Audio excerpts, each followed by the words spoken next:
is war.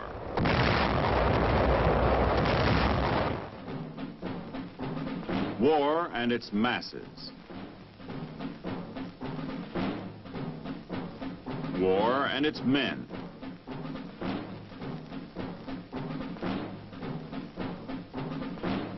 War and its machines.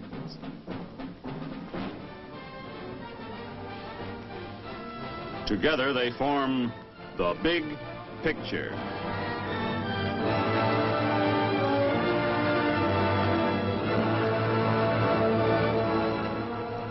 Welcome to the Big Picture. I'm Captain Carl Zimmerman. The Big Picture is a report to you from your Army, an Army committed by you, the people of the United States, to stop communist aggression wherever it may strike.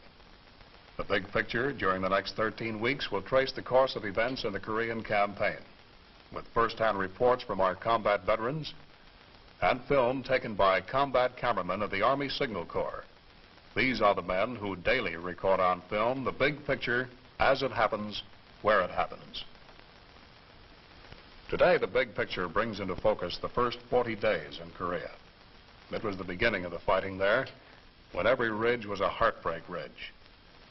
Let's go back to June 1950, when our troops felt the first thrusts across the 38th parallel. The story is best told in the language of the soldier who was there.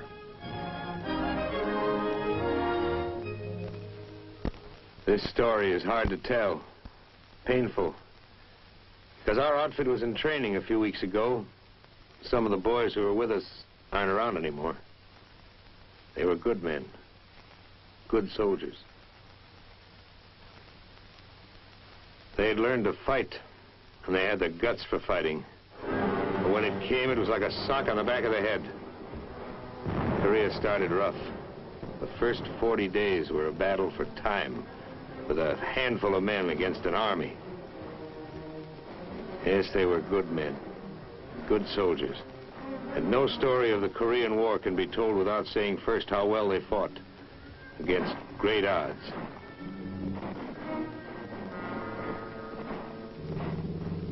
In the beginning, there were only a couple of companies from the 24th Division. No brass bands at the airport. A few days before, some of us had been in cities, spending leave time at Fuji, something like that. We weren't scared. We didn't know. We got stuff out of the planes. We moved out. Nobody said, this is it. Nobody said you have arrived in Korea to beat back 5 North Korean communist divisions. Somebody did say, we're here to delay the Reds. Okay, let's go. About 10% of us were veterans. A few roads looked like France, somewhere between Paris and Metz.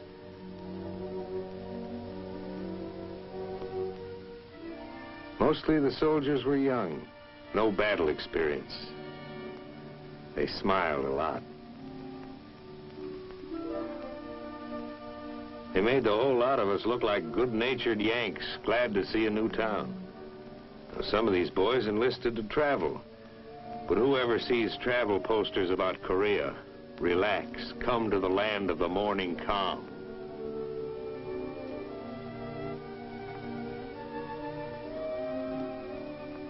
At first, the towns looked like any towns in this part of the world.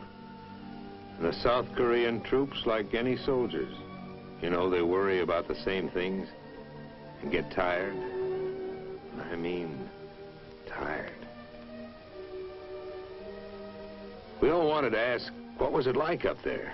What kind of fighting, terrain, tactics, guns? But as far as we were concerned, those Koreans couldn't talk. We were in a completely foreign country with no time to get acquainted.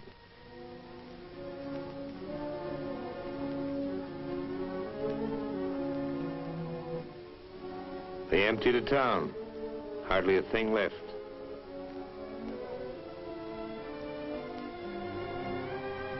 You couldn't buy anything, even if you had the time,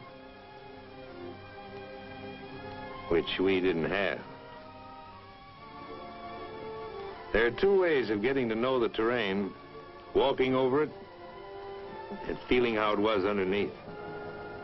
Underneath, it was caked and sticky. The tools of a soldier's trade: a shovel and a gun. We had small stuff with us: machine guns, some howitzers.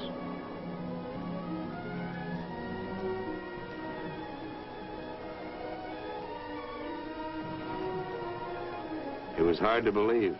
1, 2, 3, we were smack in the middle of a war. Guns ready, aimed north, against an enemy that would look exactly like our friends, the South Koreans.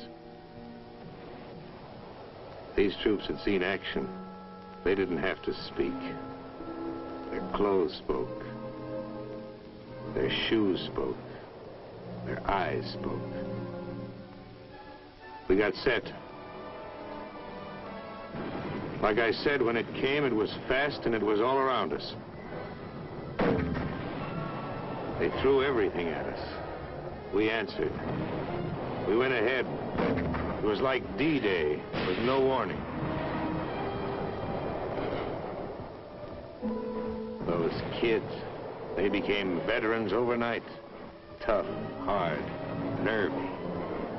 They moved as if they'd been with us all through Germany. There were too many North Koreans with too much heavy equipment, especially tanks. What can men with guts do against tanks? A bazooka was some defense, but there were too many tanks and too few bazookas. Day after day, it was pull back and fight again. There were too many of them. You wouldn't know where they'd come from.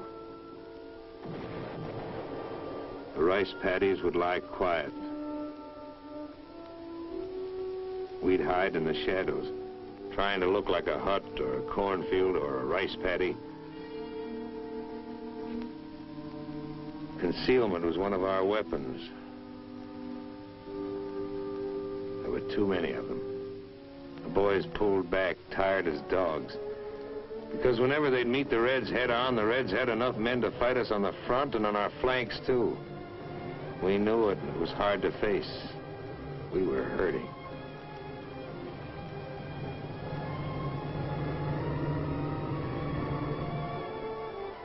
Kids would drag back so beat up they couldn't be expected to fight for at least several days. Instead of a week at a rest area, we grabbed an hour anywhere.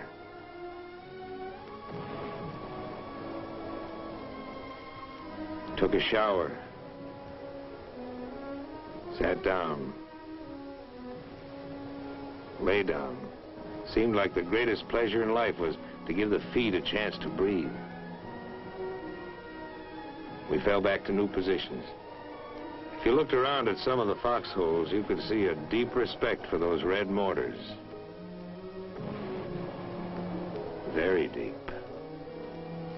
We were short on men. South Koreans carried our ammo.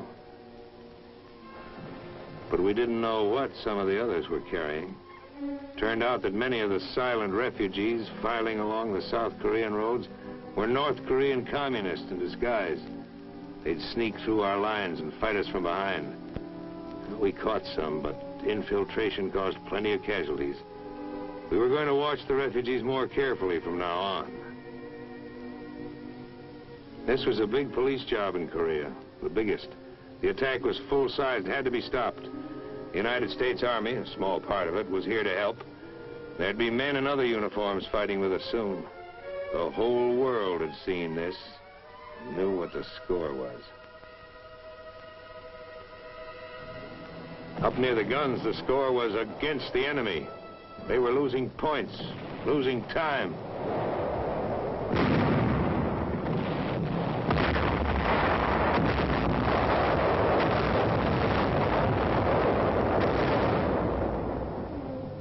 There were tough decisions, but we had leaders who could make them. General Walker and General Dean.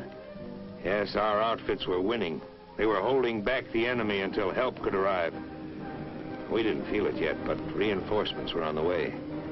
It takes time to pour a defense program into a small country with almost nothing. Not all the stuff can get there overnight. even in an age when we're used to things traveling 400 or 500 miles an hour.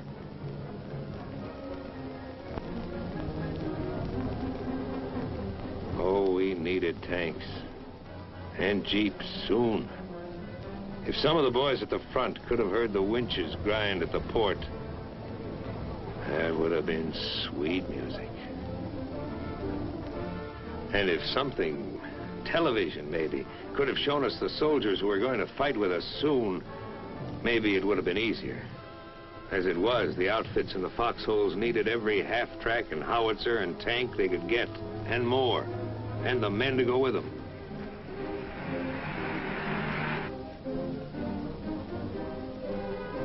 Yes, our mission in the lines was delay. Delay the Red Drive in Korea. Delay it so we could get jeeps. Delay it so we could get weapons carriers and weapons and more ammo. Get it to us, men and equipment, wet or dry.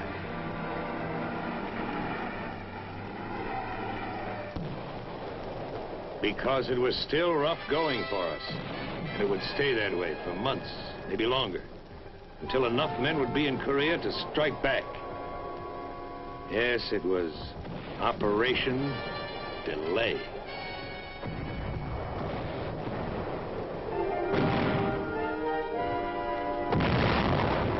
Ammo was precious. One field artillery battalion against 40 tanks. We'd hold them off for a few hours in a blasting frontal attack. Reds would envelop us on both flanks. Always trouble up ahead and trouble on the sides.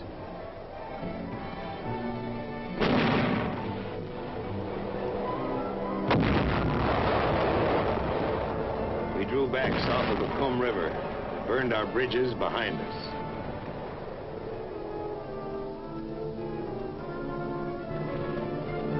People in big cities like Pittsburgh are bothered by smoke. Now, this smoke was black, but it didn't bother us a bit.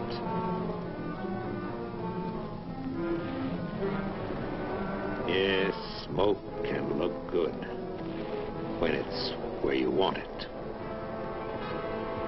There were plenty of times when the smoke was too close.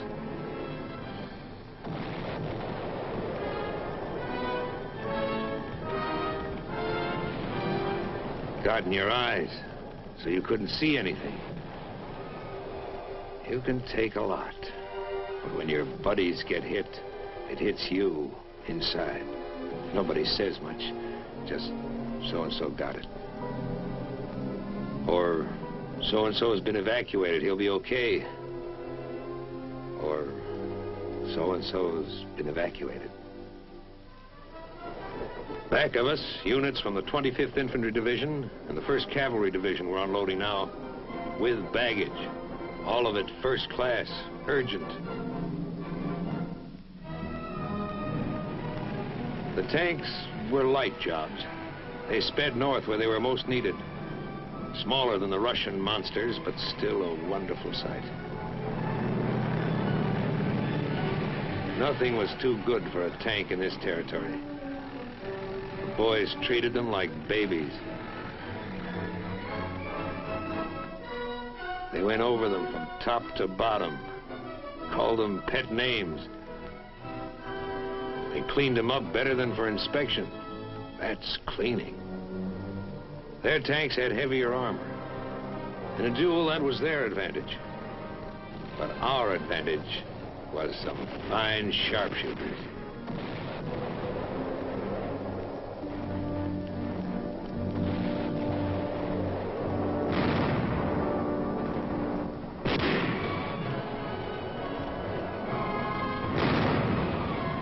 They had giants. We had giant killers.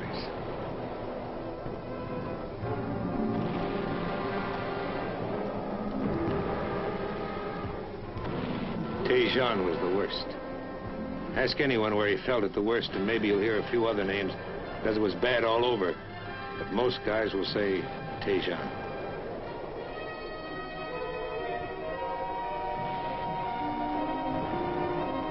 Some places we were just outnumbered, but in Tejan we were outnumbered outgunned, out-tanked, and outflanked.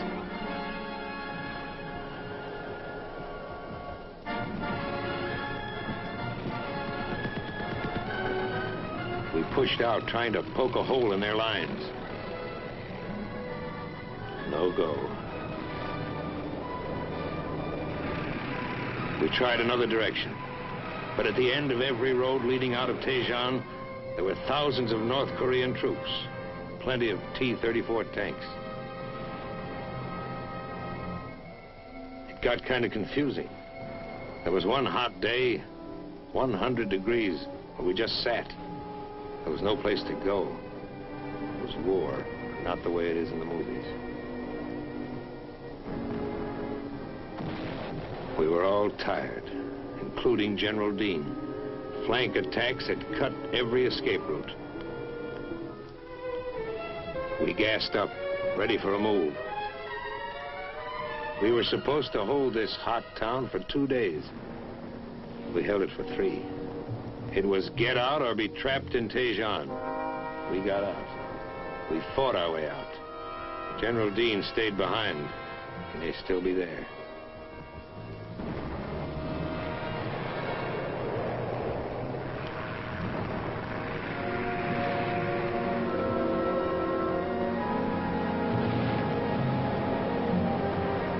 It was a bad road out of Daejeon. Some guys didn't make it.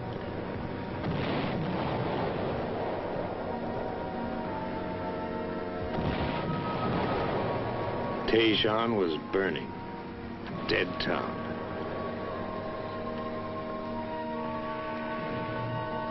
The men who got out were heroes.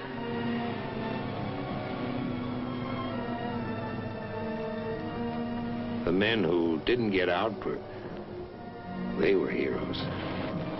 There's no better word.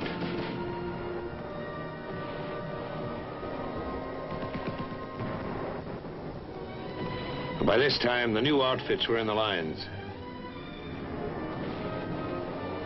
Fresh, ready to shoot. Everything set just right. Nice to hear the steady crump of your own mortars. Even nicer to hear the howitzers slamming them out. Together, they're terrific.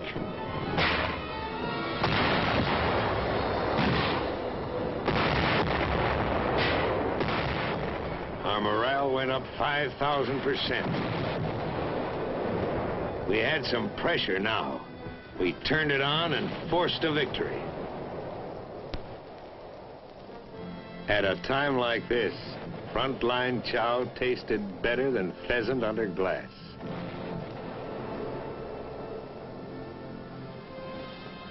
The rally was short. One outfit might do okay for a day, but on that same day, 5 other sections of the front line would be feeling the enemy's hard blows. The envelopments, the infiltrations. Some of our strongest attacks were by patrols, small groups battered by the enemy, beaten by the mountains, falling down tired.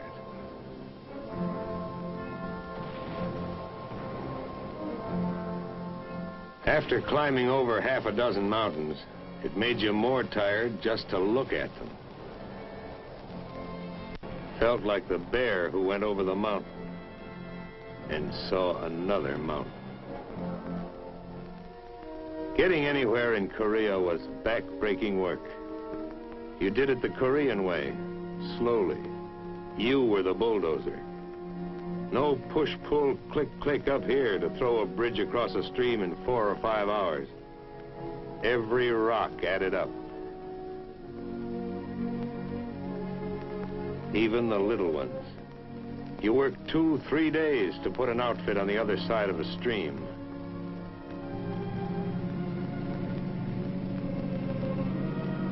The rainy season and the Korean superhighways didn't help us get around.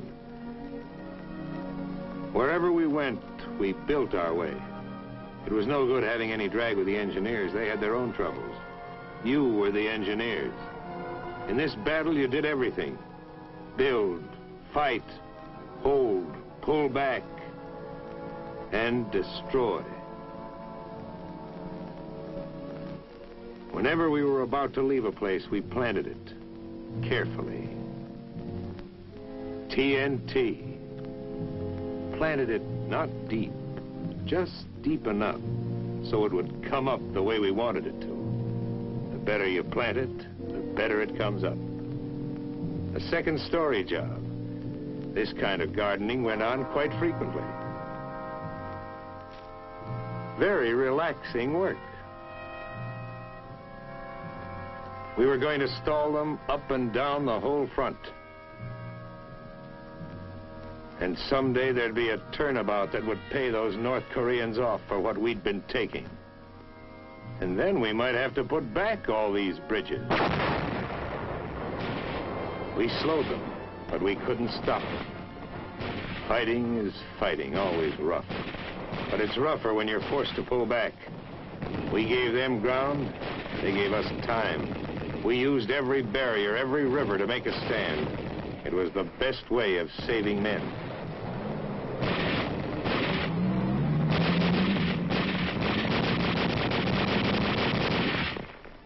They beat us back to the Naktong, but we got there early enough to make it across.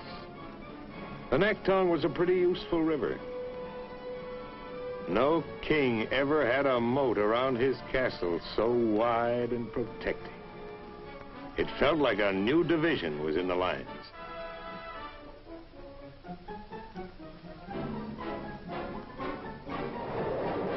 Plenty of outgoing mail went across the Naktong River.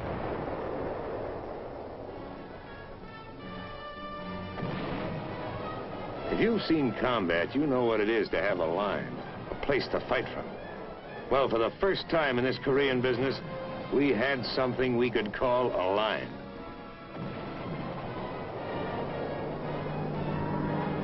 All during the fighting, we had air power. If they had had it, we might have been through.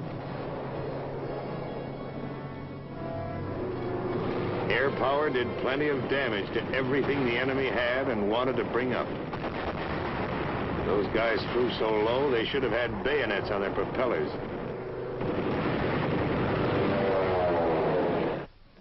In a corner of Korea, a little bigger than a beachhead, we dug in, built a village of foxholes. Only here you couldn't dig too deep on account of the rocks. On this beachhead, a lot of the boys who flew in at the beginning were still around, still smiling. There's waiting in every war. Time to find out where you were, how you were doing.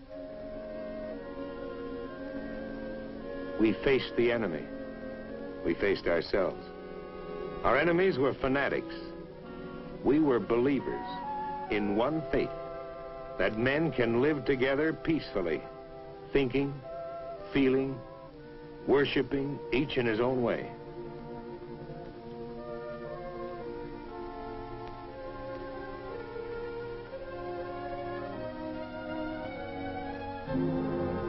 You couldn't think about anything for very long when you were planning new moves, new delaying tactics.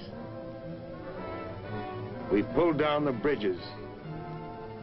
We wrecked the roads. The steep hills around us were rugged. We made them more rugged for the enemy. Beyond our foxholes, we unwound some vines of our own with thorns. And beyond the tight ring of our perimeter, the enemy closed in, pushing us hard, threatening the death blow that would throw us back into the sea. How long could we hold? How long? The battle hung in the balance. And then swung to us. A great force reached Korea in a new strategy that gave the North Korean army a battle from 3 sides at once.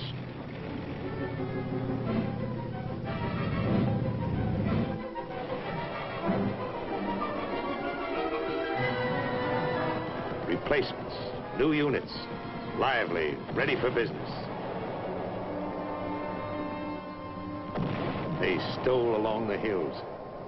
slipped up the ridges, looking for a soft spot in the enemy's hard shell.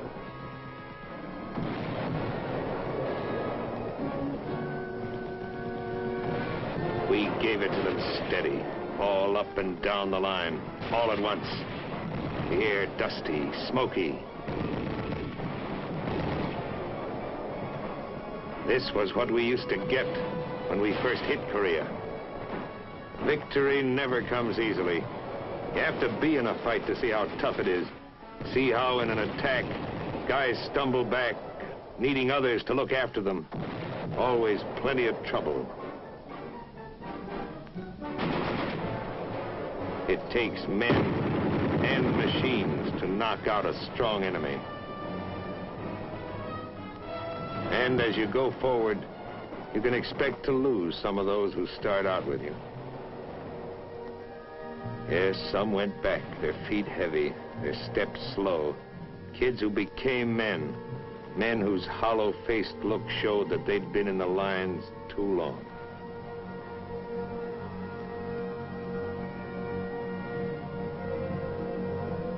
You can't count on a straight road to victory.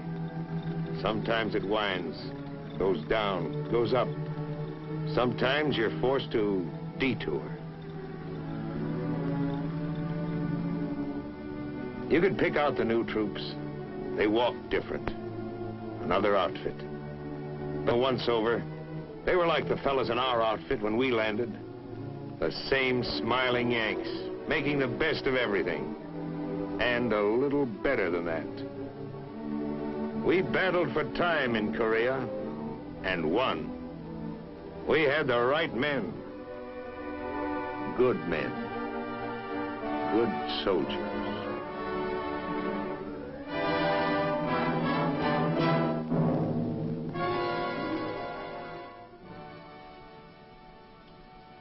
Those were the first 40 days in Korea. We took our losses, regrouped, and gained new strength in the Pusan perimeter. We held that ground despite many determined efforts to throw us back into the sea.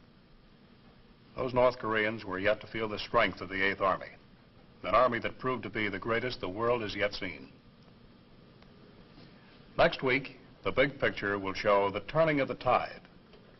You'll see the fight to hold on to that Pusan perimeter. You'll see how our troops received air support from our carriers, the invasion of Walmy, and the march on Seoul. And you'll hear another report from a combat veteran who saw, as it happened, a part of the big picture. This is Captain Carl Zimmerman, inviting you to be with us then.